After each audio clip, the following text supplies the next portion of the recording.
പാലക്കാട് ഉദ്ഘാടനത്തിന് ശേഷം ഹണിറോസ് ആദ്യമായി പങ്കെടുത്ത ഇന്റർവ്യൂവിൽ പറഞ്ഞ ചില കാര്യങ്ങളാണ് ഇപ്പോൾ വൈറലാവുന്നത്.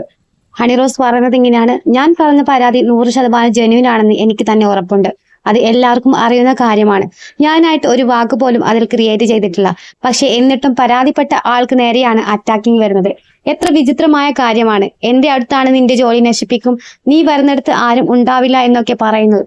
എന്നെ എന്തിനാണ് ചീമുട്ട ഞാൻ ആരുടെങ്കിലും തെറ്റായി പെരുമാറിയിട്ടുണ്ടോ? എനിക്കിത് സപ്പോർട്ട് ചെയ്തിട്ടും ഇങ്ങനെയാണെങ്കിൽ വീട്ടുകാരുടെ പോലും പിന്തുണയില്ലാതെ പെൺകുട്ടിയുടെ അവസ്ഥ എന്താണ് എന്നത് എന്നെ ഒരുപാട് അത്ഭുതപ്പെടുത്തിയിട്ടുണ്ട്. സംഭവം നടന്ന ഉടനെ എന്തുകൊണ്ടാണ് പ്രതികരിക്കാത്തതെന്ന് ചോദിക്കുമ്പോൾ ഇതുപോലുള്ള പ്രശ്നങ്ങൾ നേരിടേണ്ടി വരുന്നത് കൊണ്ടാണ്. അങ്ങനെയുള്ളപ്പോൾ എങ്ങനെയാണ് ആളുകൾ പരാതിയുമായി മുന്നോട്ട് വരിക? ഞാൻ മാന്യമായിട്ടല്ല വസ്ത്രം ധരിച്ചത് എന്ന് പറഞ്ഞാണ് എന്നെ വിമർശിക്കുന്നത്. പിന്നെ കൃത്യസമയത്ത് തന്നെയാണോ നിങ്ങൾ പരാതി പറഞ്ഞത് എന്നാണ് മറ്റു ചോദ്യങ്ങൾ. ഞാൻ പരാതിപ്പെട്ടത് എന്താണെന്ന് പോലും മനസ്സിലാക്കാതെയാണ് പലരും ഇതൊക്കെ പറയുന്നത്. ഞാൻ പരാതി കൊടുക്കുന്നതിന്റെ തലേ ദിവസം പോലും ഇത് എനിക്ക് നേരിടേണ്ടി വന്നിട്ടുണ്ട്.